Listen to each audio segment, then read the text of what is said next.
तो एक्सेल में सबसे पहले क्या होता है कि हम कोई भी डेटा को स्टोर करते हैं स्टैटिस्टिकली। ठीक है, स्टोर करने इन द सेंस कि डेटा को इसमें सारे इंफॉर्मेशन को रखते हैं। अब इंफॉर्मेशन रखने के बाद का काम जो होता है, सबसे पहला काम डेटा एंट्री का हो गया। उसके बाद आप कैलकुलेट कर सकते हो कोई भी न्यूमेरिक फील्ड पे। ठीक है, फॉर्मूला लगा सकते हो न्यूमेरिक और अल्फा न्यूमेरिक और टेक्स्ट पे। ठीक है, इसके साथ साथ आप रिपोर्टिंग कर सकते हो स्टैटिस्टिक्स और ग्राफिकल। स्टैटिक्स में क्या होता है कि आप पाइवोट टेबल लगा दोगे जहाँ पे नंबर वगैरह दिखता रहेगा। ग्राफिकल में क्या होगा कि उसी चीज को ग्राफिक रूप में दिखाओगे, नंबर तो दिखेगा ही दिखेगा, लेकिन साथ साथ दिखेगा कि वो ग्रोथ हो रहा है या डाउन हो रहा है, उस सब ग्राफिक में देखोगे।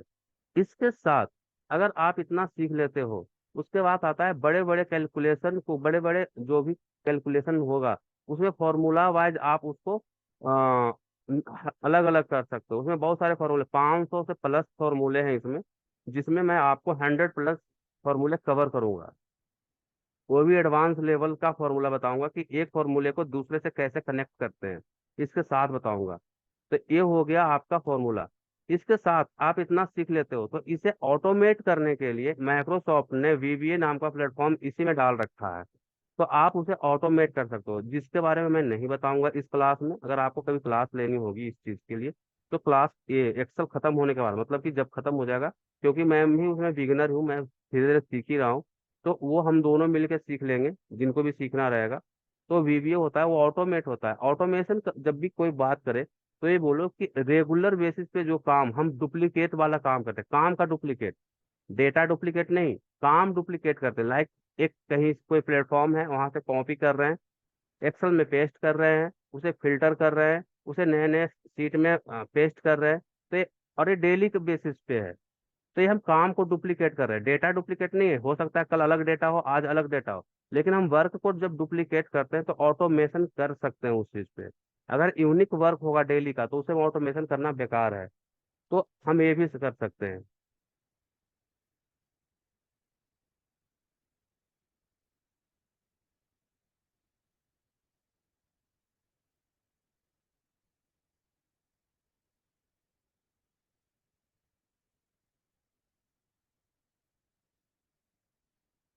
ठीक है, जब भी हम एक्सेल स्टार्ट करते हैं तो ये जो फर्स्ट आपको नजर आ रहा है, ये विंडो ओपन होगा। WFM में सबसे पहला क्वेश्चन, सबसे सबसे पहला एक क्वेश्चन पहले मस्ट रहता था कि जब हम एक्सेल स्टार्ट करते हैं तो कौन सा सेल एक्टिव होता है। तो सारे पैरामीटर्स को जानेंगे धीरे धीरे। हाँ, जिनको लग रहा हो कि ये सब बेसिक है, तो उनको मैं बता दूं कि बेसिक से इसलिए स्टार्ट कर रहे हैं कि हो सकता है किन्हीं को वो पता नहीं हो और बाद में उस चीज में प्रॉब्लम है। इसलिए मैं हर एक स्टेप को बता रहा हूँ। आप जिनको भी लगता है कि नहीं हमें एक्सेल बहुत सारी चीजें आती हैं, तो उनको भी कुछ ना कुछ मिलेगा, और जिनको कुछ नहीं आता है उनको भी बहुत चीज मिलेगी। तो देखते हैं। जब ये पहला प्लेटफॉर्म ओपन होता है तो 2007 के बाद, पहले से लेके अभी तक ये चेंज होता आ रहा है, सिर्फ हल्का फुल्का।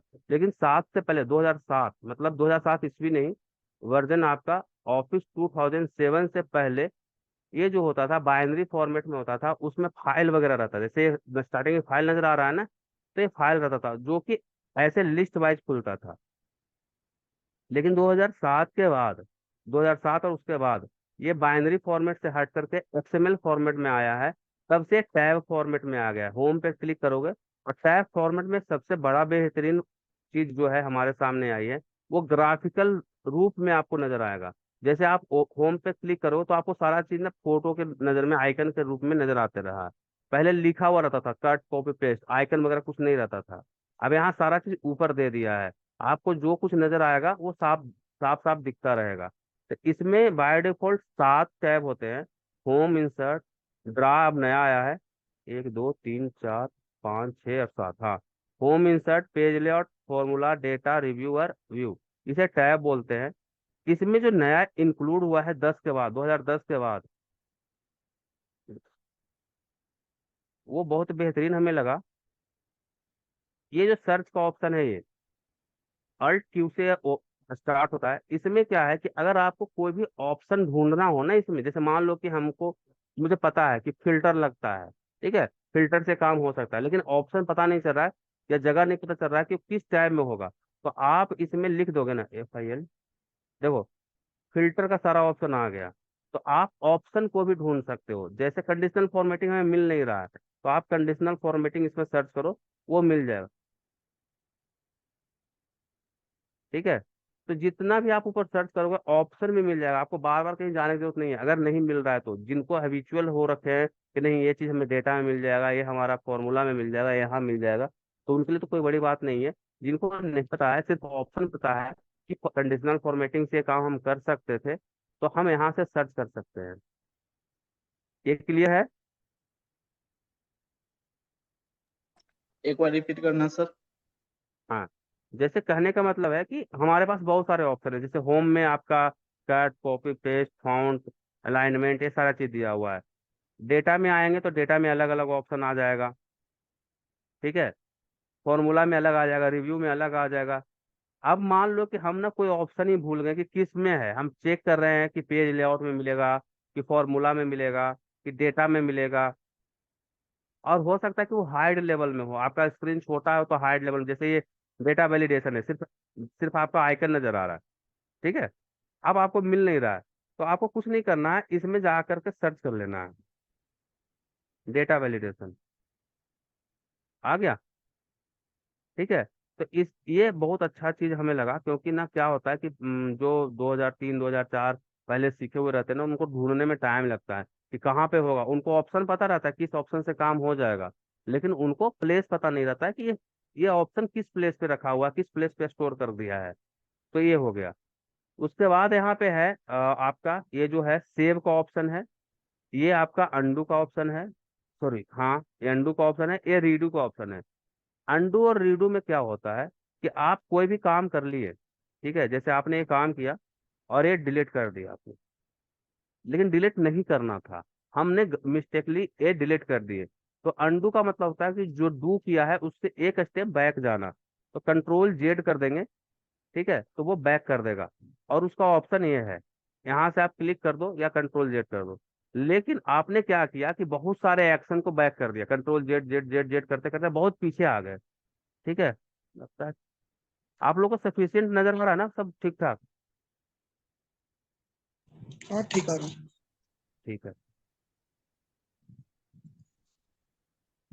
अब इस बहुत पहले पीछे चले गए, उतना वापस नहीं जाना था, तो हम उसे करेंगे रीडू।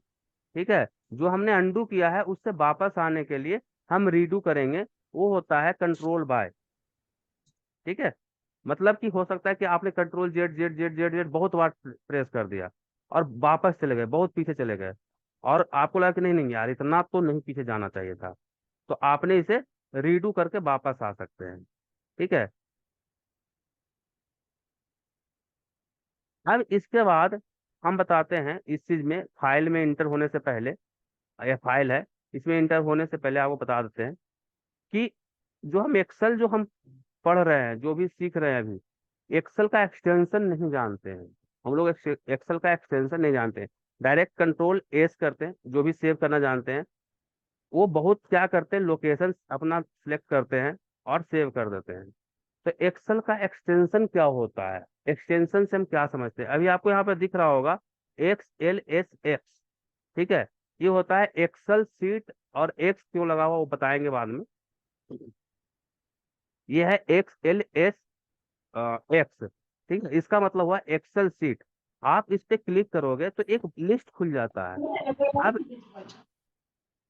इस लिस्ट का अलग अलग मतलब है, सब में अलग अलग अपना कैटेगरी है, सब में अलग अलग अपना फंक्शन है। क्या होता है कि बहुत से लोग नॉर्मली कंट्रोल एस करते हैं, सेव कर देते हैं, जिनका डेटा बहुत छोटा है, 10 10 एंट्री है, 25 एंट्री है, 50 एंट्री है, तो वो डेटा उससे फर्क नहीं पड़ता। लेकिन हम लोग को डेटा क्या होता है, लाखों में जाता है। ठीक है, एक बारी हमारा डेटा जो था वो 40 लाख में गया था, तो 4 सीट में हमको करना पड़ा, पूरा एक्सेल का सीट पूरा फुल हो गया था। तो ऐसे में क्या होता है कि मेरा जो एक्सेल सीट है, एक्सेल का जो डेटा है वो पूरा हैवी हो जाता है, और अब कहीं में मेल पे अटैच नहीं कर पाते हैं, ओपन करने में दिक्कत होता है, घंटों ओपन होने में लग जाता है। तो उससे हम रिड्यूस करने के लिए हम एक्सेल के एक्सटेंशन कोड को समझेंगे, तब समझ में आएगा कि हम किस किस एक्सटेंशन कोड से हम अपने डेटा को वो कंप्रेस कर सकते हैं, छोटा कर सकते हैं। तो हम आते हैं फाइल पे। ऊपर तो हो गया सारा, मिनिमाइज मैक्सिमाइज सारे लोग जानते ही हैं।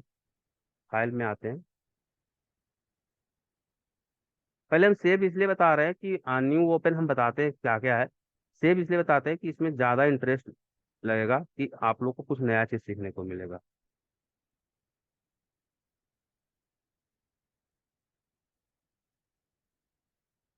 अब हम इस सेव पे क्लिक करेंगे, और जब कभी मतलब कि कहीं डेटा स्पेसिफिक डेटा पे रखना है तो ब्राउज पे क्लिक किया। आपको डेस्कटॉप पे रखना है तो डेस्कटॉप पे चले जाओ, सी में, डी में, ई में, जहां भी रखना है जहां रख दो। हम अभी डेस्कटॉप पे रख रहे हैं। तो ये हो गया आपका लोकेशन। ठीक है, इसके अंदर अगर कोई फोल्डर बनाना चाहते हैं तो आप फोल्डर एक बना करके, नाम दे करके, न्यू नेम, और इसको ओपन करके। अब ये हो गया फाइल नेम। फाइल नेम कुछ भी रख सकते हैं रिलेटेड वर्क से, जैसे आपको जीआईपी फाइल लिखना है। ठीक है। अब यहाँ जो है सेव एज स्टार्ट, ये आपका पूरा का पूरा एक्सटेंशन है। हम एक्सटेंशन को देखते हैं। जो आपका XLSX था वो सबसे पहला है। माइक्रो, जब भी कभी ऑटोमेशन से रिलेटेड आपको बनाना होगा तो माइक्रो इनबिल्ड में सेव करना होगा। ठीक है। बाइनरी फॉर्मेट, ये क्या करता है, आपका डेटा को लगभग लगभग 50% छोटा कर देता है। ठीक है, लगभग बता रहा हूँ, एग्जैक्ट नहीं बता रहा हूँ। अब मान लो कि आपका डेटा 5 MB का है, और आप बाइनरी में सिर्फ सेव कर दोगे, सिर्फ बाइनरी में सेव कर रहे हो, तो आपका डेटा 2.5 MB का हो जाएगा। 5 MB से 2.5 MB का हो जाएगा। लगभग लगभग हो सकता है 3 MB का हो जाए, ग्राफिक्स पे डिपेंड करता है वो सारा चीज, कि कितने ग्राफिक्स यूज हो रखे हैं उसमें। लेकिन सिर्फ करेक्टर करेक्टर रह गया तो आपका 2.5 MB तक, मतलब कि 50% तक सेव हो सकता है। अब इसके नीचे है Excel 97 2003। अब क्या हुआ कि हमारे पास तो 2021 है। आप किसी बंदे को आप फाइल भेज रहे हो, और उसके पास 2003 है या 2007 है, तो उसके सिस्टम पे ओपन नहीं होगा आपका फाइल, क्योंकि आपके पास लेटेस्ट वर्जन है या हायर वर्जन है जो उसके पास है। तो आपको क्या करना होगा कि आपको फिर से क्रिएट नहीं करनी है फाइल, आपको सिर्फ इस एक्सटेंशन में सेव करके उसको भेज देना है। जैसे ही इस एक्सटेंशन में आप सेव करके भेज दोगे, उसके सिस्टम पे, उसके सॉफ्टवेयर से ओपन हो जाएगा। यहाँ तक किसी को कोई दिक्कत, प्रॉब्लम, या जिनको कहीं पे लग नो रहा है कि सर। नहीं समझने में दिक्कत हो रहा है कि नहीं, मतलब कि बहुत स्लो है, बहुत पीछे चल रहे हैं, तो उनके लिए सॉरी। लेकिन जिनको फास्ट लग रहा है कि नहीं बहुत ज्यादा है, तो वो बोल सकते हैं, क्योंकि जिन जो सेव करना जानते हैं उनको तो लग रहा हो कि ये तो हम जानते ही हैं। अब इसके बाद आता है नीचे टेम्पलेट। टेम्पलेट क्या होता है कि एक प्री डिफाइन होता है, कि हमको जब कभी, जैसे आपने सुना होगा एक टेम्पलेट लाना, तो हमको बार बार किसी टेम्पलेट को यूज करना होगा, तो टेम्पलेट का हम यूज कर सकते हैं। इसमें बेहतरीन चीज क्या होता है कि आप मैक्रो जब बनाते हो, जब वीडियो में बनाते हो, तो टेम्पलेट को ही रिकॉल किया जाता है। आप एक्सेल को रिकॉल करने से अच्छा है कि टेम्पलेट को रिकॉल करें।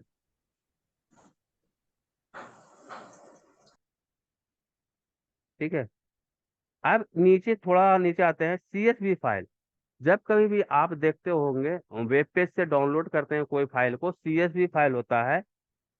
इसमें क्या होगा कि कोई भी फॉर्मेटिंग अप्लाई नहीं होगा, और सिर्फ एक सीट ही अपेयर होगा उस पे। 2 सीट जैसे ही इंसर्ट करके CSV फाइल को बनाते हो, तो जो एक्टिव सीट उस समय रहेगा सिर्फ वही रहेगा, बाकी सारा डिलीट हो जाएगा। तो इसे सेव करने से पहले सोच लीजिएगा कि कोई फॉर्मेटिंग नहीं लगेगा इस पे, साथ में एक ही सीट रहेगा। लेकिन कभी कभी, जैसे आपको मान लीजिए जैसे कल आप लोग, हमारे पास 40 बंदे थे, सबको नंबर सेव करना था मेरे मोबाइल में, तो हम 40 नंबर सेव नहीं कर सकते थे। हमने क्या किया कि गूगल कॉन्टेक्ट खोला और अपने डेटा को अपलोड कर दिया। ठीक है। तो वो बोलता है कि आप CSV फाइल में ही अपलोड करो, क्योंकि उसमें फॉर्मेटिंग नहीं रहता है, जिसके कारण से वो एज इट इज लेता है। तो मैंने उसे CSV फाइल में अपलोड कर दिया। 40 बंदे 1 सेकंड में सेव हो गए। ठीक है। उसके बाद आता है कि जब कभी भी PDF क्रिएट करना होगा, तो नीचे आपका PDF लिखा हुआ है। सिलेक्टेड एरिया को आप PDF में कन्वर्ट कर देगा। अगर सिलेक्टेड एरिया नहीं है, मतलब सिलेक्टेड एरिया, बताऊंगा कि कैसे सिलेक्टेड एरिया बनता है। प्रिंट, सॉरी, क्या उसको बोलते हैं, print print selected area size होता है, एक सेकंड बता रहा हूँ मैं। Print area, sorry, print area. तो जितना प्रिंट एरिया रहेगा उसको पीडीएफ में कन्वर्ट कर देगा। अगर प्रिंट एरिया नहीं है तो वो पेज बाय पेज, अगर हजारों पेज रहेगा तो सबको पीडीएफ में कन्वर्ट कर देगा, as per your requirement and decision. जो आप उसको कमांड दोगे उसके अकॉर्डिंग भी करेगा, जो आपका रिक्वायरमेंट होगा उसके अकॉर्डिंग करेगा, जो आपका डिसीजन होगा उसके अकॉर्डिंग करेगा, पीडीएफ में कन्वर्ट करेगा। ठीक है, तो ये हो गया आपका सेव का। इसमें और चीजें हैं।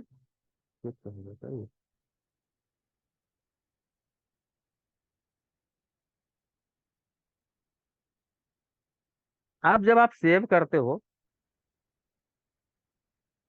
एक सेकंड, तो ये तो हो गया आपका फाइल। माना कि आपने बाइनरी में, कहाँ है बाइनरी,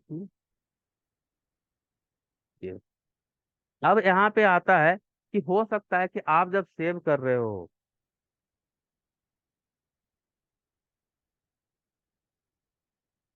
ठीक है, तो चाहते हो कि रीड ओनली में खुले, तो जो टूल है, टूल पे क्लिक करो। इसमें है आपका जनरल ऑप्शन। जनरल ऑप्शन पे क्लिक करोगे तो पूछेगा कि ऑलवेज क्रिएट ए बैकअप। जितना बार अगर इस पे चेक मार्क लगा दोगे तो हर बार एक नया बन सकता है। इसको चेक मार्क नहीं लगाना है, लिखा हुआ है पासवर्ड टू ओपन और पासवर्ड टू मॉडिफाई। अगर ओपन करने के लिए भी पासवर्ड चाहिए तो आप यहाँ पासवर्ड लगा दो। अगर सिर्फ मॉडिफाई करने के लिए पासवर्ड चाहिए, मान लो कि आप किसी को सीट दे रहे हो, ओपन तो कर सकता है लेकिन उसमें चेंजेस नहीं करना है, तो आप मॉडिफाई वाले में कोई पासवर्ड लगा दो। रीड ओनली, आप जैसे ही इस पे चेक मार्क लगाओगे तो हमेशा वो रीड ओनली में ओपन होगा, और ओके कर दो। फिर से वो पासवर्ड में, सर ये ऑप्शन कहाँ से आया फिर से बताइए थोड़ा। हाँ जी हाँ जी, ये जो आप ये खुला, इसके नीचे यहाँ पे टूल दिया हुआ है, यहाँ पे सबसे नीचे सेव के बगल में, इस पे क्लिक किए, जनरल ऑप्शन क्लिक किया। अब यहाँ पे पासवर्ड मॉडिफाई के लिए है, इस पे मॉडिफाई, दोनों का मतलब क्या हुआ कि ओपन में अगर चाहिए कि नहीं हम ओपन करें तब भी पासवर्ड चाहिए, फाइल ओपन हो रहा है तब भी पासवर्ड चाहिए, तो आप इस पे पासवर्ड लगा दो। लेकिन इन केस आप सिर्फ किसी को दे रहे हो कि यूज कर लेना, ठीक है, इसे यूज करना, इसे मॉडिफाई नहीं करना है, इसमें डेटा को छेड़छाड़ नहीं करना है, तो आप क्या करो, उसे रीड ओनली में दे देना है। आपने एक पासवर्ड लगाया, जो कुछ भी आपका याद रहने वाला पासवर्ड, भूल जाने वाला नहीं, आप पासवर्ड लगाए, ओके कर दिए। वो कंफर्म करने के लिए बोला, आप फिर से पासवर्ड लगाए और ओके कर दिए। अब सेव पे क्लिक कर दिए, अब ये सेव हो गया। अब इसे मैंने बंद किया, जब दोबारा मैं इसे ओपन करूंगा तो ये पूछ रहा है, देखिए ये पूछ रहा है कि आपको पासवर्ड देना होगा। हमने क्या किया कि हमें पासवर्ड की रिक्वायरमेंट नहीं है, हम रीड ओनली पे ओपन कर देंगे, तो ये रीड ओनली में मेरा ओपन रहेगा।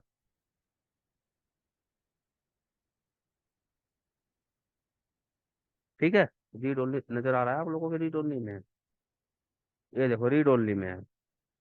ठीक है, तो ये हो गया। अगर आपको लगे कि नहीं रीड ओनली में नहीं होना चाहिए था, ये राइटेबल भी होना चाहिए था, तो आप वहां पे वो चेक मार्क हटा सकते हैं, लेकिन वो राइट नहीं होगा, मॉडिफाई के लिए पासवर्ड ढूंढेगा ही ढूंढेगा। यहाँ तक सेव तक किसी को दिक्कत कुछ? सर ये तो समझ गया, अगर बाय द वे मुझे पासवर्ड उसमें से रिमूव करना है तो कैसे होगा? तो जहां से पंखा चालू होता है उसी जगह से बंद होता है, उसको बताता हूँ मैं।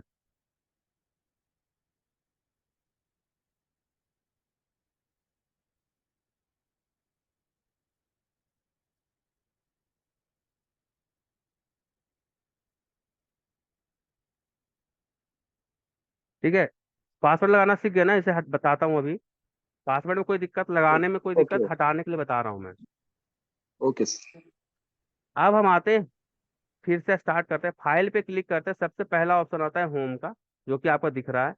इसमें सबसे बेहतरीन क्या चीज है 2010 के बाद, कि आपको कुछ ढूंढना होगा ना, टेम्पलेट जो अभी बताए थे, या फॉर्मूला या कुछ भी, वो सारा इसमें दिया हुआ है। अगर मान लो कि आपको पाइवोट टेबल पे सीखना है कुछ, ठीक है, तो आप यहाँ पे टेम्पलेट दिया हुआ है, आप यहाँ देख लो, ये pivot table tutorial, power query tutorial, formula tutorial, drop down tutorial, Excel, ठीक है, और भी ट्यूटोरियल इसमें दिया हुआ है।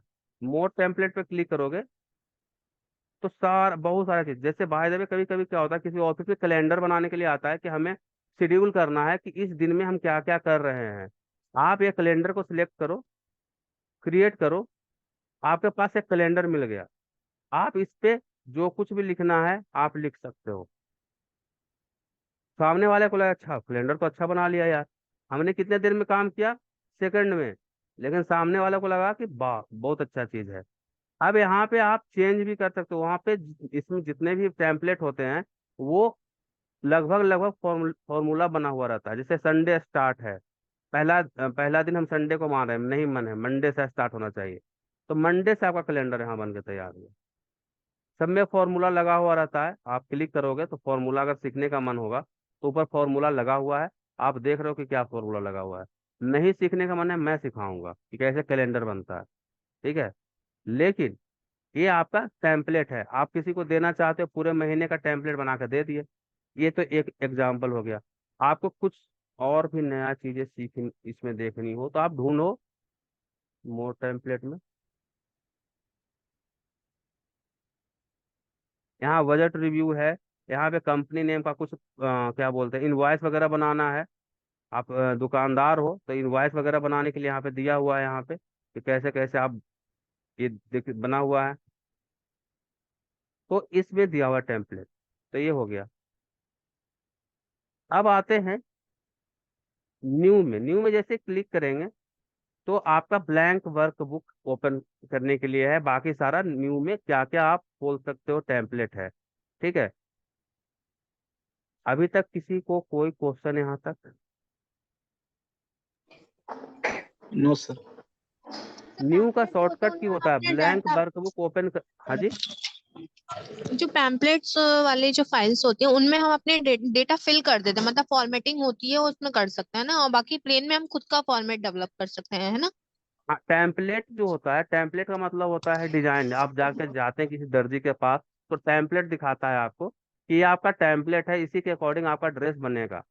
तो सारा का सारा डिजाइन तो सारा नाप तो आपके हिसाब से होता है, टेम्पलेट उसका होता है। हमें अगर अमिताभ बच्चन का डिजाइन कॉपी करना है तो उसके इतना लंबा तो हूं नहीं, ठीक है। तो एज इट इज कॉपी नहीं करता है वो उसके टेम्पलेट को, उसके फॉर्मेट को, उसके डिजाइन को कॉपी करता है, और रिक्वायरमेंट आप फुलफिल करोगे अपना। क्लियर है? ओके। ठीक है। जी सर। जैसे हम अमिताभ बच्चन का लेके जाएंगे, बताओ 2-3 हाथ लंबा तो ऐसे ही हो जाएगा, हाँ, ठीक है। अब ब्लैंक वर्कबुक के लिए शॉर्टकट की है कंट्रोल N, ठीक है। कभी भी बोलते हैं कि न्यू के लिए क्या होता है, तो न्यू के लिए कंट्रोल N बोल देते हैं। एक्सेल में भी सेम चीज है, लेकिन कंट्रोल N से ब्लैंक वर्कबुक ओपन होता है, ठीक है। ओपन, ओपन का शॉर्टकट क्या है, कंट्रोल O। इसमें क्या होता है कि आप पहले से जो आप अपने ड्राइव में सेव कर रखे हैं हार्ड ड्राइव में, उसे आप ओपन कर सकते हैं by the follow the particular path.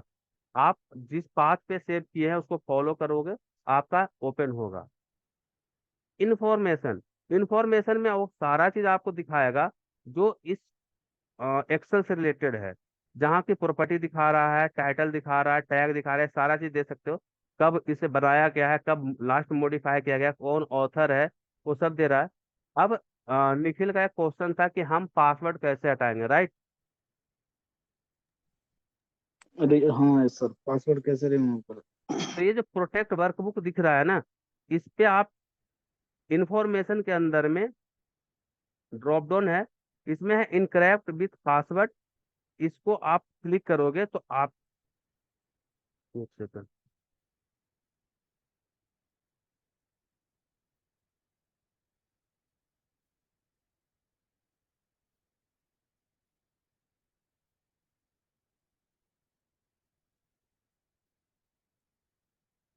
Password इसी से रिमूव होता था ये। एक,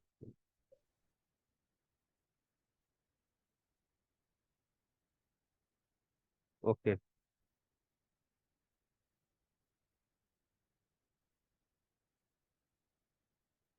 ये ना मैंने रीड ओनली में कर रखा था, तो बोल रहा है कि इसको तो सेव कर ही नहीं सकते, इसलिए वो रीड।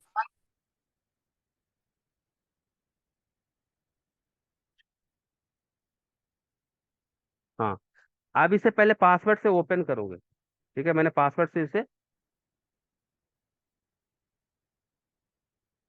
ओपन किया। यहाँ पे यस ना करके नो पे क्लिक करेंगे। अब रीड ओनली में नहीं है, ठीक है। अब जाएंगे फाइल में, इंफॉर्मेशन में,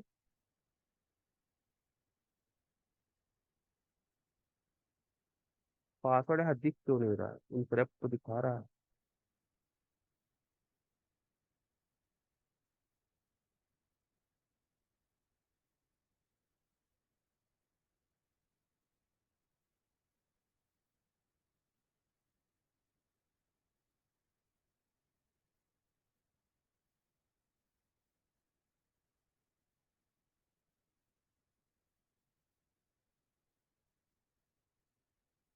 इसे ना अभी के लिए मैं बता रहा हूँ, फिर मैं आपको पूरा डिटेल बताता हूँ। इसको जब पहले वाले में तो सेव हो जाता था, इसको जब भी अगर आपको अभी बता रहा हूँ कि इसका डुप्लीकेट एक फाइल बना लो सेव एज करके विदाउट पासवर्ड। अभी के लिए बता रहा हूँ, राइट सोल्यूशन नहीं है। उन्होंने पूछा था क्वेश्चन कि कैसे पासवर्ड हटाएंगे, इन्होंने ये नहीं बताया था कि डुप्लीकेट कैसे बनाएंगे। तो आपने एक और बनाया, सेव कर दिया, अब ये विदाउट पासवर्ड का बन गया, सेम चीज का। ठीक है, वो पासवर्ड हटाने के लिए मैं बताऊंगा कैसे। पहले इसी जगह से हटता था, इन्फॉर्मेशन में जाते थे, आपको पहले 365 में इसी जगह से हट जाएगा। और यहाँ पे इनकरेक्ट पासवर्ड है, यहाँ पे आप पासवर्ड लगाते थे, सेम चीज होता था और हट भी जाता था। ठीक है, यहाँ लिख दे, ये password is required to open this workbook, लिख दिया है इस पे। तो ये सेम चीज होता था, अभी नहीं दिख रहा है। मैं आपको इसके साथ आंसर के साथ कल या नेक्स्ट अभी देखता हूँ, एक सेशन और लूंगा। सेव हो गया। सेव और सेवेज में क्या अंतर है, कोई बता सकते हैं? सबको पता है कि सेव और सेवेज होता है, लेकिन अंतर क्या है? सेव सेव में सर यही होता है कि जिस जो मैंने अभी काम किया उसको सेव कर दूंगा ना, तो उसी में अपडेट होके सेव हो जाएगा। और सेव एज में क्या है कि हम वही चीज दूसरे फाइल में भी सेव कर सकते हैं, नाम चेंज कर। ठीक, सेव और सेवेज में बहुत ही बारीक अंतर है। अंतर क्या है? और बहुत हम लोग सेवेज का यूज करते हैं, बहुत ज्यादा करते हैं सेवेज का यूज। अगर डेटा आपका अनटाइटल्ड है, अनटाइटल्ड ना मतलब सेव नहीं है, तो सेव पे क्लिक करोगे तो वो आपके डिवाइस में परमानेंटली स्टोर करने के लिए पूछेगा। लेकिन दोबारा सेव पे क्लिक करते हो, दोबारा सेव पे क्लिक करते हो, तो उसी चीज को, उसी फाइल को अपडेट कर देता है। ठीक है, लाइक मैंने यहाँ पे सेव है, पहले लिख दिया इसे KUNDAN कुंदन, कंट्रोल एस कर दिया, सेव कर दिया। तो ये क्या किया कि जो ब्लैंक डेटा होगा इसके पहले हार्ड डिस्क में, वहां पे ब्लैंक से अपडेट करके कुंदन कर दिया। अब हम किया यहाँ पे कुंदन के जगह पे रॉकी लिख दिया। ठीक है, अब कंट्रोल एस करेंगे तो वहाँ कुंदन को हटाया हार्ड डिस्क में और रॉकी स्टोर कर दिया। ये हो गया सेव का। सेवेज क्या करता है कि आपके रिसेंट अपडेट को, कब से जो लास्ट सेव है वहां से लेकर के रिसेंट अपडेट को बिना छेड़छाड़ किए हुए उसे न्यू फाइल में कन्वर्ट करता है। और डेटा पहले वाला भी उसमें रहेगा। जैसे आपने अभी रॉकी लिखा, ठीक है, अब यहाँ पे मैंने क्या किया, कुंदन लिख दिया। अब जैसे ही हम सेव एज पे क्लिक करेंगे तो ये फिर से लोकेशन मांगेगा कि इसे आप कहाँ रखना चाहते हो। तो ये डुप्लीकेट भी बनाता है, पहले वाला डेटा को रहने देता है, जो न्यू आप अपडेट किए हैं वहां से लेकर के एक नया फाइल बना देगा और उसे जिस लोकेशन में चाहिए आपको, जिस लोकेशन में आपको दे देगा। अब आपके पास दो दो फाइल है, एक में रॉकी सिर्फ लिखा हुआ मिलेगा और एक आपने अपडेट किया कुंदन, उसके साथ आएगा। देखिए